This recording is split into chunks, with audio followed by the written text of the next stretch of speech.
बुधवार के दिन अगर शंकर पर 1 लोटा पानी चढ़ाया जाता है तो जिन लड़कियों का विवाह नहीं हो रहा, जिन बच्चों का विवाह नहीं हो रहा, उन बच्चों के भी विवाह हो जाते हैं। हमारा शिव पुराण में 5 महापापों का वर्णन किया है, कुर्म पुराण में, स्कंद पुराण में 5 महापापों का वर्णन किया है। उस 5 महापाप में पहला पाप है बाल हत्या। पहला पाप कौन सा है? जम के बोलो जरा। बाल हत्या। दूसरे नंबर का पाप है पर स्त्री का भोग करना, पर नारी का संग करना, यह महापाप की गिनती में आता है। तीसरे नंबर पर आता है स्वर्ण की चोरी करना, सोने की रकम चुरा लेना, सोने की रकम को प्राप्त कर लेना, यह महापाप की गिनती में आता है। चौथे नंबर में आता है किसी के घर में आग लगा देना।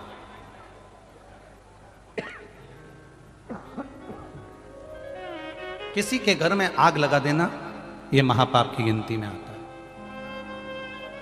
और 5वें नंबर का होता है किसी के साथ विश्वासघात कर देना, यह महापाप की गिनती में आता है।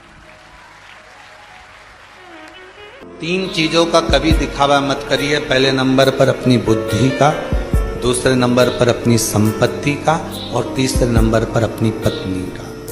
बुद्धि का दिखावा, आप कितने विद्वान हैं, बाबा ने आपको कितनी दौलत दी है, कितना धन दिया है, कितनी विद्वत्ता आपके अंदर है, कितने चतुर हैं आप। माना आपको बहुत चतुरता दी है भगवान ने, बहुत विद्वत्ता दी है भगवान ने, पर उसका दिखावा ना करिए। उस दिखावे से दूर। भगवान ने आपको कितनी संपत्ति दी है, कितना धन दिया है ना, बहुत रोगीले हो गए ना, बहुत कोई बीमारी ज्यादा हो गई ना, तो स्थान शंकर के मंदिर के बना लो। तो जिसको हमको साफ करना है तो और वहां चंदन की एक बिंदी रखकर आना, 2 स्थान बना लो। पहला ये जो जलाधारी है, अशोक सुंदरी वाला जो स्थान है, पहला स्थान अशोक सुंदरी का स्थान, जहां पर बीच में एक मोटी सी लाइन रहती है, उसके आसपास में जो जगह रहती है, उस जगह को जल से साफ करिए। और जल से साफ करने के बाद में उसी को अपने शरीर पर थोड़ा सा लगाइए, हाथ को धो लीजिए, थोड़ी सी चंदन की बिंदी दोनों ओर लगा दीजिए। पहला स्थान। दूसरा स्थान, जहां से पानी बहकर जाता है, उस पूरे स्थान पर से कहीं भी एक तुम्हारा मन कर जाए, उस स्थान को थोड़ा सा हाथ से और जल से साफ कर दो, और वहां हाथ को अपने हृदय से या शरीर में जहां रोग है, तकलीफ है, बहुत कष्ट है, बहुत दर्द है, उस स्थान पर लगाओ। और चंदन की, हाथ धोने के बाद चंदन की एक बिंदी उस स्थान पर, वो नाली वाली जगह पर कहीं पर भी रख दीजिए। ये 2 जगह आप साफ करना सीख जाओ। ये 2 स्थान आपने अगर साफ करे हैं तो निश्चित है कितनी भी बड़े से बड़ी बीमारी है, उसका रिजल्ट अच्छा ही आएगा, तो बीमारी समाप्त होगी। वो बीमारी समाप्त होगी, निश्चित है। थोड़ा समय लगेगा, थोड़ा समय लग सकता है, पर आप अपने भरोसे से अगर करोगे तो निश्चित सावधानी से सुनना। कि पंचमी कौन सी तिथि?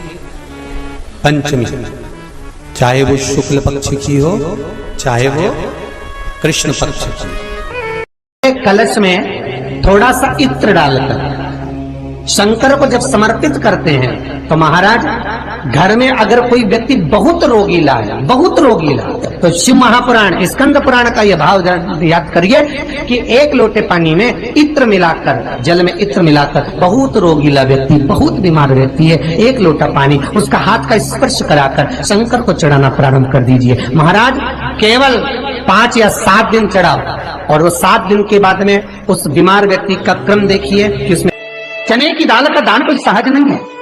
जिस नारी का रजोधर्म के अंतर्गत नारी को जो परेशानियां होती हैं, कोई के 8 दिन पहले, 4 दिन पहले, 3 दिन पहले, कहीं ना कहीं रजोधर्म के अंतर्गत जो बीमारियां होती हैं, उसके लिए महाराज 7 चने की दाल के दाने तुलसी महारानी के सामने कटोरी में रखकर तुलसी के 3 पत्ते उसमें डालकर अपनी मनोकामना कर कर तुलसी में 3 बार जल छोड़कर वो तुलसी और वो चने की दाल ले जाएं और उसको धीरे धीरे कर कर एक एक कर कर सुबह शाम दोपहर में उसको खा लीजिए। रजो धर्म से जुड़ी हुई परेशानी समाप्त। तो सहज नहीं है महाराज। चने की दाल को स्वर्ण दान का भी भाव कहा गया। हमारे हिंदू धर्म में चने की दाल को स्वर्ण दान भी करते हैं। जो व्यक्ति स्वर्ण दान नहीं कर पाता वो चने की दाल का दान कर देता है, तो स्वर्ण दान के बराबर मानने वाला। और बहुत ध्यान दीजिए महाराज, अगर कोई काम अटक रहा है, नहीं हो रहा, बहुत प्रयास करा, तो भगवान शंकर के मंदिर में 5 बेलपत्र चढ़ाइए। और शंकर भगवान की जो छोटी लड़की है अशोक सुंदरी, आपको बताया था ना अशोक सुंदरी का स्थान, भगवान शंकर की 6 लड़कियां हैं, उसमें से सबसे छोटी लड़की अशोक सुंदरी की जगह पर एक बेलपत्र चढ़ाइए। फिर एक बेलपत्र नंदिकेश्वर पर चढ़ाइए और नंदिकेश्वर पर चढ़ाने के बाद भगवान शंकर के मंदिर के बाहर चौखट पर दिया लगा दीजिए साइड में, और फिर अपने घर पर आ जाइए। आपका कार्य सफल होना प्रारंभ हो जाएगा। लोक का एक देव महादेव कैसे हैं जो जगत में जीव को रोगों से मुक्त कर देते हैं। रोग मुक्त, रोग से मुक्ति देने वाले वो केवल एक शिव है। शास्त्र कह रहा है भगवान शिव ओगड़ी दानी दयालु दातार मेरे शंकर ने लीला रची।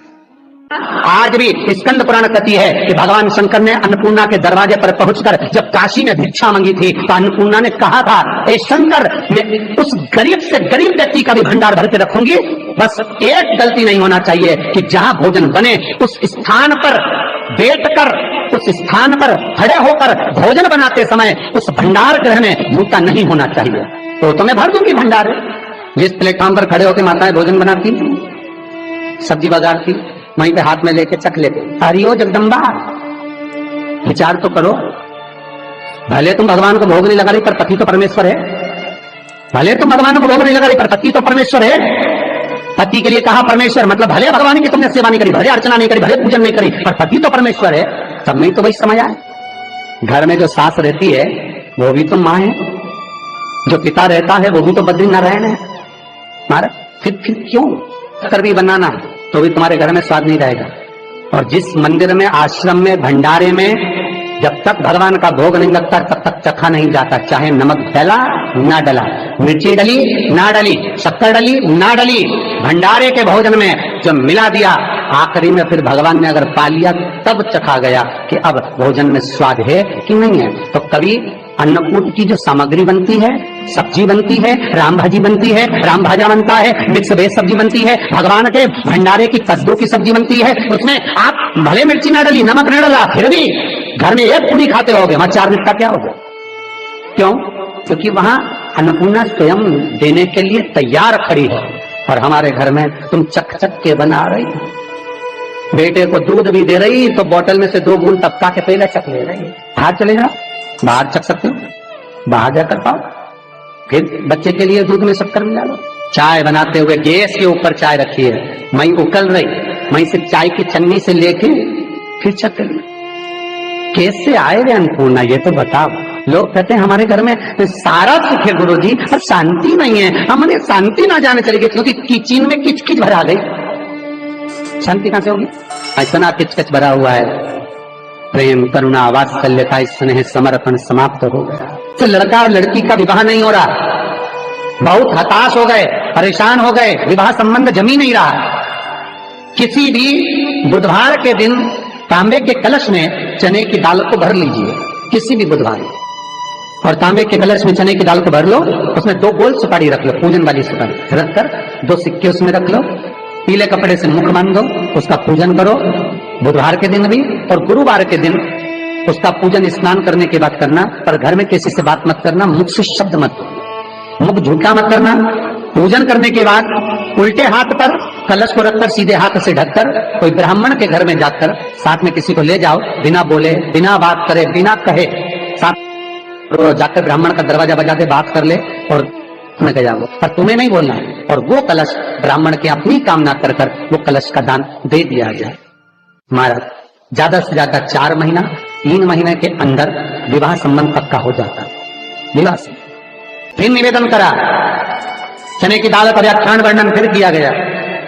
मान लो कोई प्लाट है, कोई प्रॉपर्टी है, कोई जमीन है, कोई जायदाद और नहीं बिक रही, बहुत परेशान हो गए, लाखों करोड़ों रुपए तुम्हारे डूब गए और ये प्रॉपर्टी बिके, तब तुम उबरो, तो उसके लिए चने की दाल को 1 रात्रि पहले रविवार के दिन घर में गला लीजिए और उसको गलाकर दूसरे दिन उसमें थोड़ा सा चंदन मिलाकर पीस लीजिए। और पीसना आपको मिक्सर में नहीं है, पीसना आपको सिलबट्टे पर, चकोटी पर जो आपके यहाँ उससे उसको पीस लीजिए। और पीसने के बाद उसमें थोड़ा सा दूध मिलाकर शिव मंदिर में जाकर शंकर भगवान के शिवलिंग का सोमवार के दिन लेपन करिए। लेपन कर कर अपनी कामना कर कर शिवलिंग पर 3 उंगलियां लगा लीजिए। अपनी कामना कर कर जो 3 उंगलियां आपने लगाई है, उंगली हटाते समय चंदन के लेपन को जो लगाया अपने चने की दाल का लेपन, स्वर्ण का लेपन, उसको हम कहते हैं स्वर्ण लेपन, उसको लेकर आ जाइए। महाराज उसको थोड़ा सा लेकर आ जाओ, एक किसी भी फूल में उसको लगाकर जो जमीन, जो प्रॉपर्टी, जो जगह बेचना है वहां पटक दीजिए महाराज। उसके ग्राहक आना चालू हो जाएंगे और वो प्रॉपर्टी शीघ्र बिक जाएगी। अपनी कामना के अनुसार बिकेगी कि कितने में आपको बेचना, अपने अनुसार। महाराज चने की दाल स्वर्ण दान के बराबर है। चने की दाल तो सहज नहीं समझा जाता, गुरु भक्ति के लिए बहुत मूल है। माताएं कई बार पीले गुरुवार करती हैं या केले के पेड़ के नीचे पूजन करती है तो चने दाल समर्पित करती है। क्यों करती है? उसका भाव है स्वर्ण दान के लिए, वांछित फल की प्राप्ति के लिए, मनोकामना के लिए। जिस जमीन में फसल कम होती हो, जिस जमीन में प्रॉपर्टी के अंतर्गत कहीं लाभ नहीं मिल रहा हो, जो कई लोग जमीन की दलाली का काम करते हैं ना, जमीन में बेचवाते हैं, खरीदवाते हैं और कोई लाभ ही नहीं मिल रहा, कई दिनों निकाल दिए, साल निकाल दिए, कोई लाभ नहीं हुआ, तो निवेदन है शंकर भगवान के मंदिर में शिवलिंग पर 108 चने के दाल समर्पित करो। उस 108 चने की दाल को प्रदोष के दिन शाम के समय समर्पित कर कर उस दाल को उठाकर लिया, जेब में पीले रुमाल के साथ उसको बांध कर रख लो। किसी प्रॉपर्टी का सौदा कराने जाओ, उसको पटक कर लेकर जाओ, आपके लाभ होना चालू, सौदे होने चालू, आपको कमीशन मिलना चालू। करना आपको है। कोई भी चीज